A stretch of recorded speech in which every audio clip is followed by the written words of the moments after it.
Hello and welcome to the Podcast Dojo. My name is Sam Miller. I'll be your host on this postural transformation journey, sharing stories from my own healing journey, as well as speaking with experts from a variety of fields, some you might expect and some that are a bit more surprising.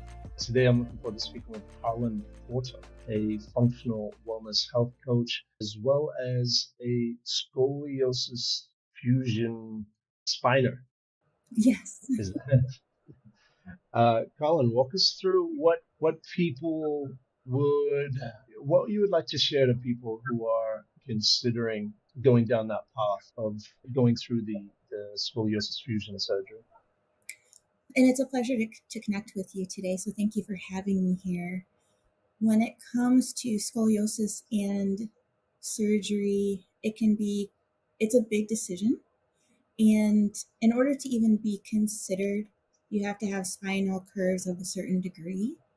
And I was diagnosed when I was a teenager, and I had the surgery when I was a teenager, when I was 15. And a lot has changed in terms of surgical options and even how the recovery goes.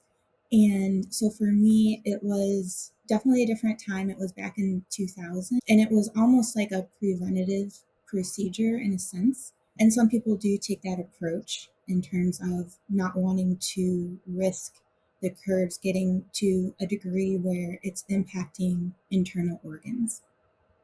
So sometimes that can be a deciding factor. That was a contributing deciding factor for my parents, who essentially made the decision for me. And then some people, they kind of hold off as long as they can into adulthood. Sometimes it's a matter of the pain getting to such a degree of severity that the surgery does seem like a helpful option. So there's a lot of factors that go into play. Since I've had the surgery, I've chosen to embrace and accept it so that my body could accept the fusion and I can, I guess, move forward in a more integrated space. Because I do believe that if you are resistant to the surgery and you go forward with the surgery, that disconnect can make the healing process potentially more challenging.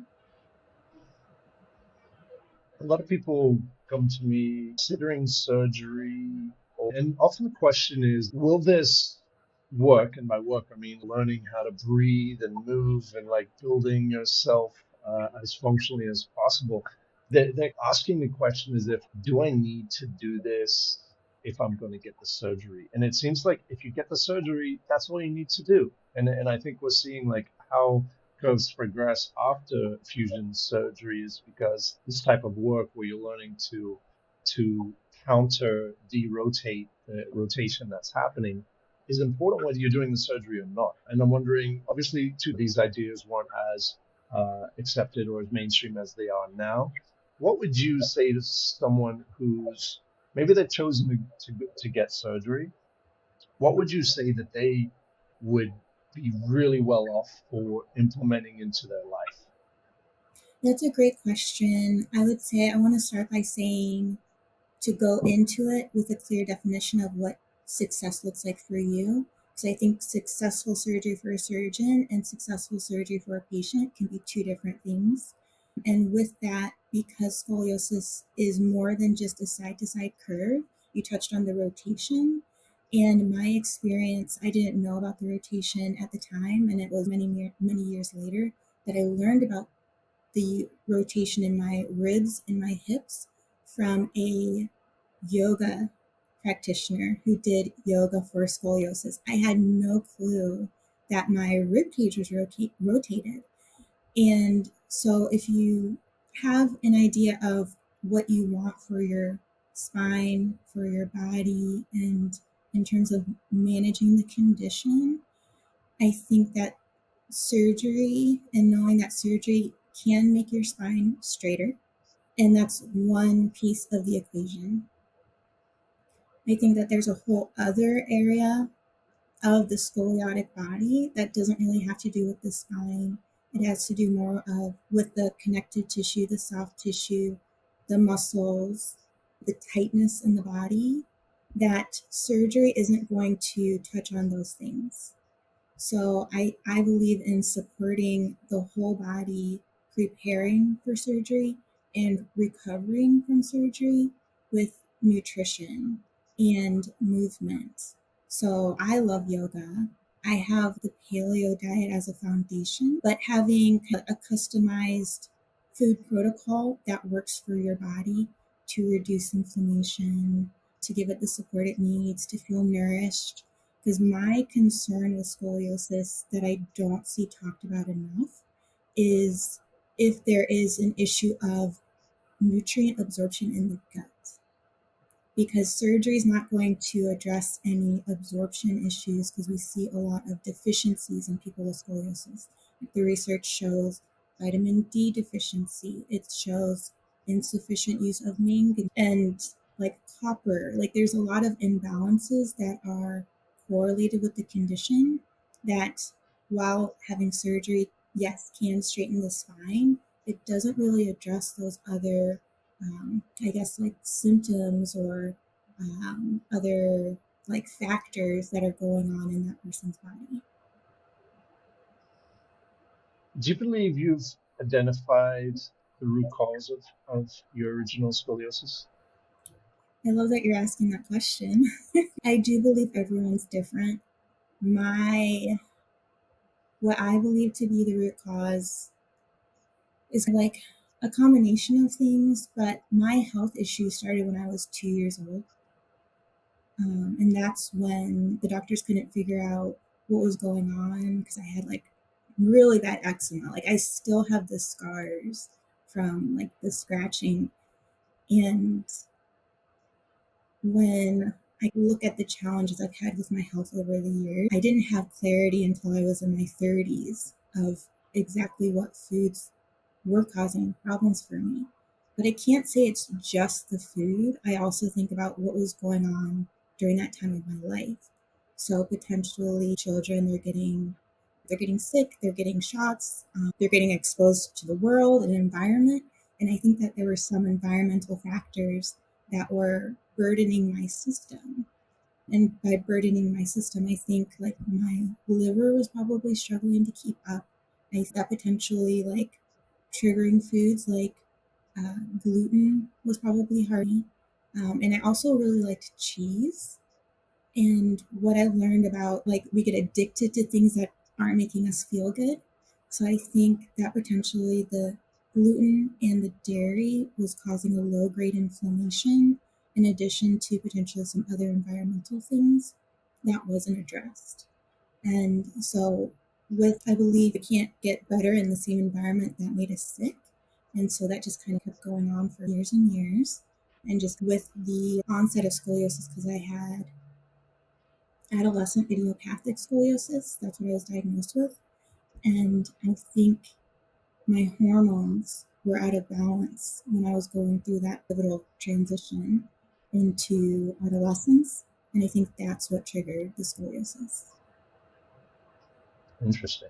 Yeah, well, idiopathic, obviously meaning undiagnosed, an undiagnosed diagnosis. Mm-hmm. So it sounds like you're really leaning more towards the nutrients and the hormones. Obviously, going through intense medical procedures, very young, potentially interrupting your microbiome. Microbiome being the symbiotic relationship we have with all of this living material that we are, right? We don't, as a human, we're not eating or digesting the food. We have a microbiome of organisms that are breaking down that food, and we actually consume the byproduct of that, which is a whole different way to look at food.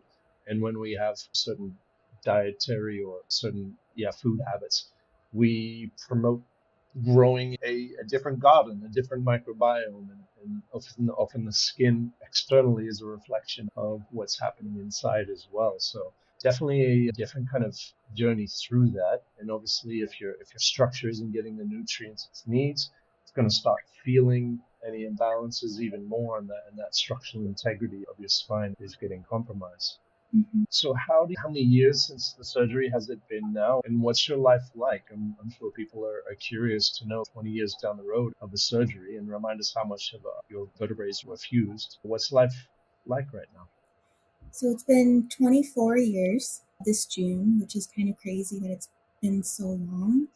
And I there was a time when I was pretty freaked out about what is adulthood going to be like for me, especially in my late teens, early 20s. Because after your surgery, they just shoo you along and tell you to live a normal life. But at this, uh, after having the surgery, like I view myself as an enhanced person. I have this modification to my body, and I'm the expert now on how my body operates and functions. So I was curious, and I did a lot of researching in my 20s, talked to chiropractors, talked to people who did yoga, and I started blogging, which helped me give me an outlet to express my experience and try to make sense of it. And so I personally, since I had the surgery at such a young age, I do not want to I do not want to have pain be a ongoing aspect of my life. And so with that, I shape my lifestyle to help me continue to be able to be mobile and as flexible as I can be.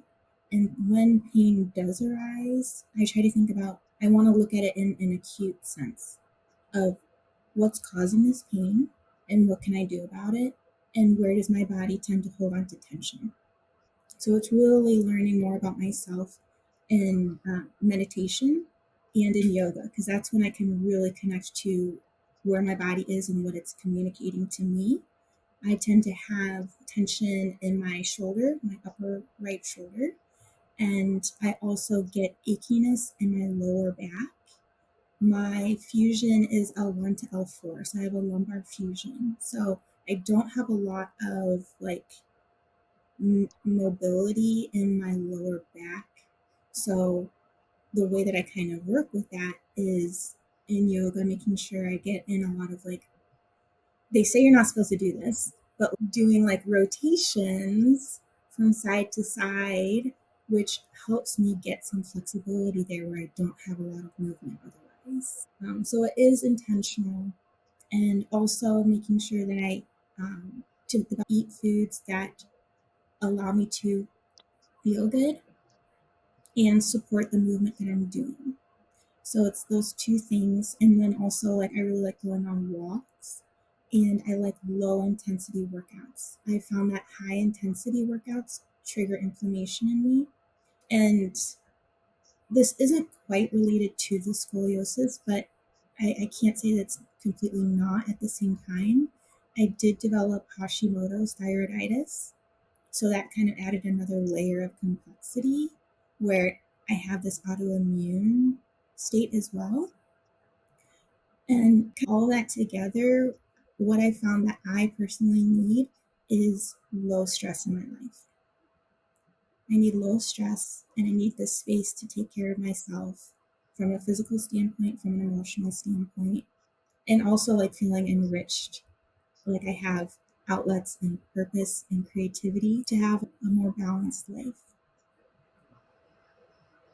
You definitely have some great reasons to prioritize your wellness that a lot of people neglect for so long, their entire lives sometimes, right? So you've been um, doing one of the greatest things that you can do for everything else, and that's prioritizing your wellness. Are there any things that you can't do? And do you not the aesthetic thing is a big question on the mind of everyone, considering if they look different.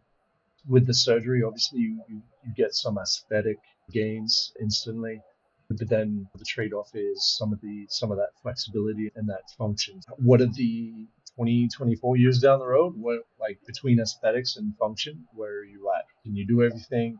Do people notice? Do you notice? Like, where are you at with that? People with a trained eye can notice. They can see just how my shoulder blades are.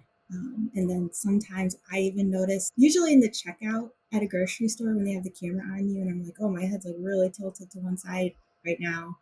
And the only thing that I find really difficult in terms of limited is when I try to stretch. Like I cannot sit and bend forward. It's just that's not available to me. So I have to do quite a few modifications. Yeah, so it's where I do have limitations. It is because my lumbar, just that those vertebrae don't move. So that can be challenging from like a fitness standpoint. And when I've worked with personal trainers, like there's certain moves that they want me to do, and I'm like, oh, I cannot do that. Mhm. So I do have to modify. In quality of life, are there any limitations? I mean, that's obviously there's some poses when you're doing different things in gym and fitness.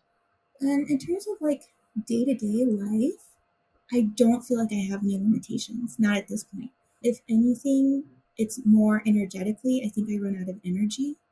I think I experience fatigue probably more than most. And I do attribute that to my lung capacity because I do still have a curve in the thoracic.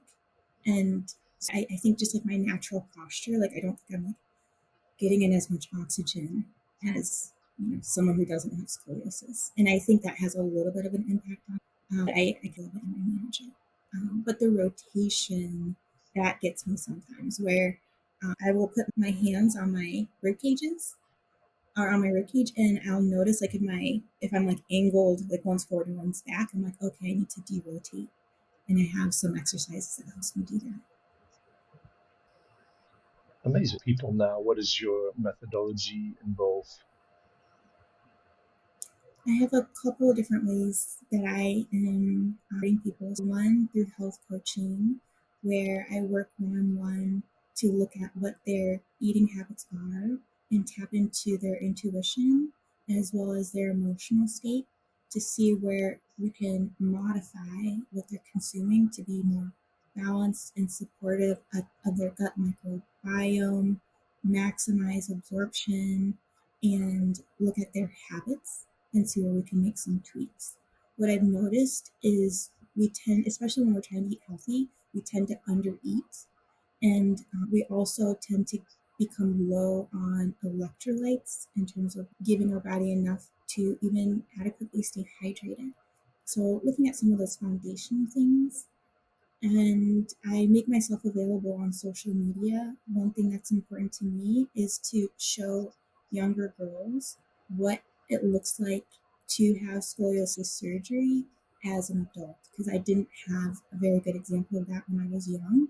So I want them to see someone who's living what I would call like a relatively like normal life. Like they're still moving, being active, being themselves because I think that that's important for people to see. Like it's not a life sentence. It is something that if you do manage it and you figure out what works for you, like I want to say you can live just like anyone else, but I think the reality is, and you kind of touched on this earlier, is it teaches you to start taking care of yourself at a much younger age.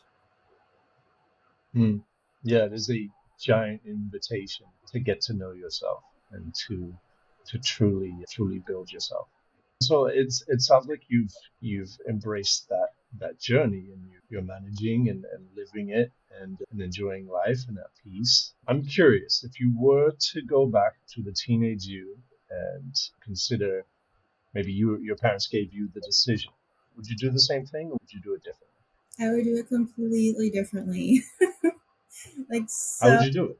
so different. I would start with, and this is a little controversial and it's probably harder for the young people. I'm not quite sure on young bodies, but I want to do a food sensitivity test, not a food allergy test, like not the IgE. I don't want to do an IgA and an IgG. I found that information personally so helpful to indicate some of the clues of where to start looking. I would also want to start supporting my liver. The liver, I think my liver struggled for a long time. I think it affected my skin. So I would have supported my liver through more bitter. I don't think it would have been easy, but like probably some herbal teas. I would have introduced a lot more herbs. I would have introduced more variety into my diet. I would have introduced more good bacteria like kimchi. And then I would have definitely started doing yoga. Absolutely. And would probably want to exhaust all natural options. I would have done chiropractic. I would have done strength training. And then I would have had times of active rest, restorative, active, and that could look like yin yoga, restorative yoga, meditation to have moments of stillness, get more oxygen into my body, and then also hydrate. Hydrate, hydrate, hydrate. And I would even do that differently, like not just drinking water, like having diluted coconut water, adding a little bit of salt to my water, and then also there's a lot of things. I'd say the last thing I would add is have more healthy fats. I do not know why, but I didn't like to have anything on my vegetables or anything on my salad. I wanted it plain. And we consume fat soluble nutrients. We need fat. So would you have attempted or done these things before going to surgery? And Yeah. how long would you need to say, okay, I'm gonna attempt this alternative strategy, this method, and how long would you give that before saying, okay, it's something that I do need that surgical intervention?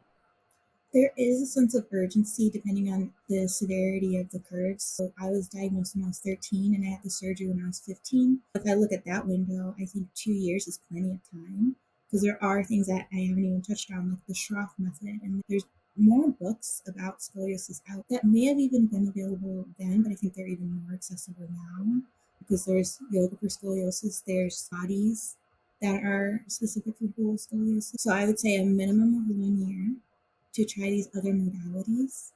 And I wouldn't look at it like I need them to work as much as I would be in the mindset of let me try these things almost in a preparation. And an ideal case scenario could be that the surgery is no longer required, and or also I'm setting my body up to receive the surgery to the best of my ability. Yeah, wow. That's so poignant, so on point. I think there usually is a year or 2 years from that moment of diagnosis, right? That moment of awareness. Ultimately, that's something that there's been a structural compromise, and it's idiopathic. Usually, it's not. Oh, we know exactly why. We don't know why, and then the options in the conventional system as well. We'll wait and see, or maybe that doctor has some knowledge around bracing, so they'll bring in a bracing specialist and start creating this brace, and then maybe it's surgery. It's okay, this is severe, and then we'll monitor in 6 months, and then if it's continuing, then we'll have to go through with the surgery. All of those options require zero from the patient, and that's why it is what it is, because they can't rely that a patient is going to do the work. And we know that it is a choice you have to make, but it's undeniable that as soon as you become aware that there's a compromise, there is work you can do. Whether you get to surgery or not, there is so much you can do. And that isn't communicated to that person, to the parents at that point. It's, oh, there's a situation here, we're going to have to monitor it, come back in 6 months. No, there's so much you can do. And that's a really important kind of message that it seems like you're getting out there, I'm getting out there. And it does require a combination of these things. It's a holistic approach because your mind is involved, the way you think is involved, that like your thought patterns travel from your brain down the middle of your spine and branch out into your body. And if you have different patterns of thinking, they're forming grooves and ruts in your body. The way you breathe is cementing in your posture. You've touched on the foods and the nutrients. If your bones aren't getting the things they need, any type of weaknesses or balances are going to exacerbate and increase. So there is so much you can do. And I guess I want to answer that question too myself, because I was diagnosed at 16 and I explored. My mom was very open to alternative holistic options, and there was like a osteopathic massage, and he recommended gymnastic rings. And unfortunately, I didn't get around to, but I know that gymnastic rings at that moment would have been incredible. It was 18 when I was by myself that I went to the doctor and set up my own appointment, and I was like, I was weighed with I have an 85-degree kyphoscoliosis. So I'm weighed with the fact that, okay, I've got a very severe curve. I don't want to be that deformed or that different for the rest of my life. I give up. I'll get the surgery. And it wasn't a candidate because I had just kind of been processing the pain and the aches, and it had been cemented in, and I was pretty functional above and below the kind of brick wall of my midsection in the spine. I had flexibility. I could move around. I was like a little wonky and lanky, but I was moving around and I was functional, and I didn't have like debilitating pain. So he said the risk of the surgery will be too high and you're not a candidate. And that was a little rough to take because that's literally someone saying, listen, you're going to look like this forever and there's nothing you can really do about it. But in those years, I would absolutely be making gymnastic ranges my kind of number one hobby because the relationship that you build with your body and gravity is amazing on the rings. It gives you a lot of chances of traction from hanging and creating space there, as well as building strength. Because one of the most underutilized, one of the most important things that's really simple to understand is that yes, we can create external braces and help that derotation, prevent that derotation from progressing. We can do that internally too. We're a musculoskeletal system that's held together with this fascia, which is becoming more known now. As in 2017, it was given the position as our largest organ. It replaced the skin as our largest organ, but that's only 2017. That's really recent.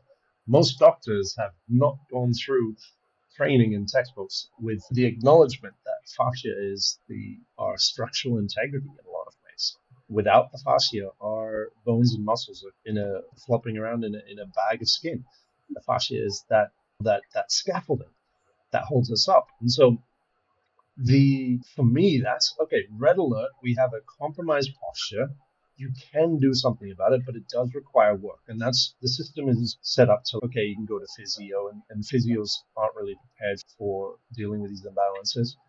But for me, that's probably where I would be focusing most of my time is learning how to breathe, how to relax the nervous system, and therefore create the space in the system to be able to align, and then starting the rings and working a lot on activate the correct kind of movement and muscles for basic stuff from lying on the ground and reestablishing how to learn how to crawl and roll over like when you watch like a baby learning to move, those types of super basic things with this mindfulness and this awareness from sitting and standing up and from even just walking and running, activating the right muscles, learning how to breathe, and then building that core strength. Because in the process of building that core strength, you're required to let go of tensions. And because I didn't do anything about it in that moment, my body just held on and it braced and it protected itself and it compensated in ways that eventually, when I was 33, started choking me out. As I had these compensations, compression happening, my lymphatic system and digestive system are directly next to the lumbar and the psoas muscles. So it was so compressed in that area. I started experiencing like inflamed belly and digestion issues and acid reflux. And my body wasn't healing itself. So everything was shutting down because of this unaddressed compensations that were creating tension and restrictions in my body. And I hadn't really been equipped to become aware of that and then activate strength through that. Not just stretch and lose awareness. It's activation, the ability to activate and relax, to activate and relax. That's very different than just trying to stretch and hang and just you're good to go. No, it is about the strength and the function of a range of motion allows you to naturally create the flow. And ultimately, that's why I dub myself Flow Wolf, right? Because I believe health is flow. And when we have flow in our body, flow in all of our systems, the mental and the physical systems that we have, we allow that natural life force energy to flow through us as these machines that we are, If we have restrictions, we get in the way of that. And if we have flow, we're able to maximize that. I think that's a beautiful way to look at it and think about it. And your story it's eye-opening when we or I should speak for myself. I think there's this belief that medicine can help. If things get bad enough, I can rely on the doctors. But the reality is they might not have anything that they can do for us. And I think it's up to us, regardless of what the doctor says, to be an active participant in the change we want to see. That's kind of been like, I'd say maybe a harsher reality that I think when it comes to these, we have that, it didn't just happen overnight. It didn't happen over the course of a week or a month. Like it's slow, multiple things going on that I guess you could view it in the chronic sense. Medicine just isn't great in those scenarios where it is more like a long-term chronic thing. Yeah, when it requires compliance, when it requires work, when it requires you to show up every day and do the breath work and do the movement, do the strength training, it doesn't work as well there, as well as that qualitative analysis. It's great at measuring the cob angle and telling you how many degrees you're off, but diving into some of the psychological aspects and even the masculine feminine energy and how that has gone through our bodies and how we've either denied or embraced life as well, and how that gets reflected in our bodies, how we've received and processed or not processed trauma and have energy that's in certain parts of our body that we might be bracing and protecting as well. Those kind of things haven't traditionally been considered, but I am optimistic that the conventional medical system in general is opening its mind up to that. It's called psychosomatic, as opposed to just a somatic approach where we look at the spine and then we physically kind of align the spine. But there's that psychological element of, okay, what else is going on there? When you start training your eye, and anyone can do this, and I think that's what we're leading to here, is that each person is becoming the steward of their own body, right? Each person, you must do that anyway. Like, why would anyone with a spinal compromise or not, why would anyone just give responsibility of their body to someone else? Every day for the rest of your life, you're going to choose how to breathe. You're going to choose how to think. You're going to choose what food you put into your body. You're going to choose whether to move or not. And then you're going to go to a doctor and say, oh, what do I do with my body? Like learning to take responsibility, learning to train your eye and to train your inner eye in your body about what's happening is what anyone should do. Empower yourself to make some decisions about what's going on and what you can do about it. And if you see someone who is depressed, someone who's holding on to a lot of anger, if you train your eye, you can start seeing that in people. And that's such an important element to this that isn't as discussed as much either. Is like our mental states are clearly reflected in our posture. So it may sound out there for some people, but start thinking about if you're thinking a certain way for many years, especially in your development years, those patterns might get cemented into your body there. There's one thing that I think is a missed opportunity where I would be just so curious to see if someone studied different scoliosis patterns and mapped it to other things going on with that person to see what the spine could tell us. Just the body. I think that there's just such a huge opportunity there. There's the workshop that I just went to on the weekend. It was actually with a chiropractor, Dr. Steven from Aligning Your Life on Instagram, I believe. He's in Long Beach, California. His father developed or started integrating the psychological elements, but they've really mapped out how our relationships or how generational programs are passed from one generation to another and how that can affect the posture. In the 60 years of practicing, they've compiled some pretty interesting patterns. And I watched him treat 20 people and he read them through their spine. And each person was like, whoa, that's me. So whether it's male abandonment and denial of that, or maybe there's a feminine dominant upbringing, it'll affect males and females differently for each one of those curves. But it is ultimately how they process feminine and masculine energy in a sense. And when you look at the body, you do have that, right? You have the masculine spine and the rigidity, but then you also have that feminine breath and that flow and that movement. And if you're imbalanced in one of those energies, that can compromise the posture. So there's definitely people doing it. I was absolutely fascinated by some of the work that he's doing. I'll be integrating a lot of what I've learned as I go because, yeah, there's absolutely a correlation going on. That's really awesome. I'm like super intrigued. That's Yeah, fascinating. yeah, And I think it will bring peace of mind too, because it's hard, especially with the idiopathic. We don't know what is happening, and it doesn't mean that there's not a reason. It doesn't mean that there's not more information here. And I like the idea of getting more clear on what the body's communicating, because it's communicating.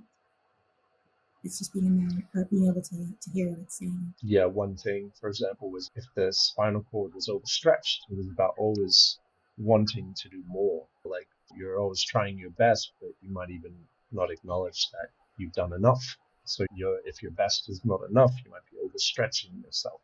So there's a lot of psychological kind of affirmations that he would combine with the actual chiropractic work of, okay, let's get these ribs back into place and then work on some affirmations. And obviously, choosing to love yourself is a good kind of fix-all affirmation, no matter what issues are in your body. But waking up and choosing to love yourself each day, acknowledging that the act alone of doing your best is enough.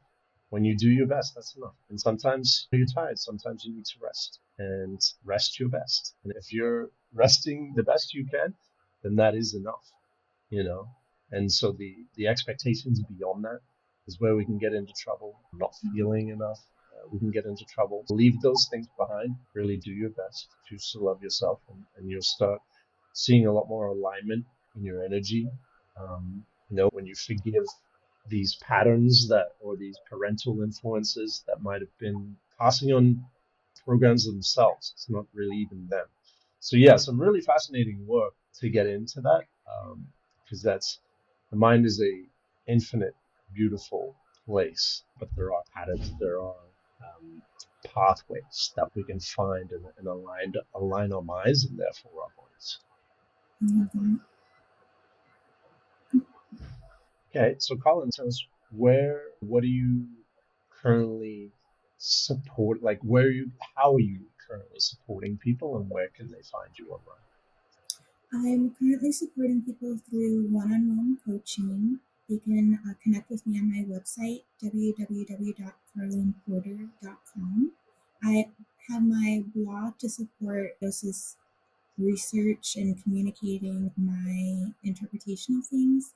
That's on thecurvytruth.com. And then I share content on TikTok at Carlyn Porter, as well as Instagram at Wellness with Carlyn. Perfecto. Okay. Colin, thank you very much for sharing and blazing a path for people, making a teenage decision a bit easier for people by showing people, hey, this can be done, and there's a lot of quality of life, and there's a way to overcome anything that comes your way. And I think you're doing a really good job of that. So thank you for putting that out there.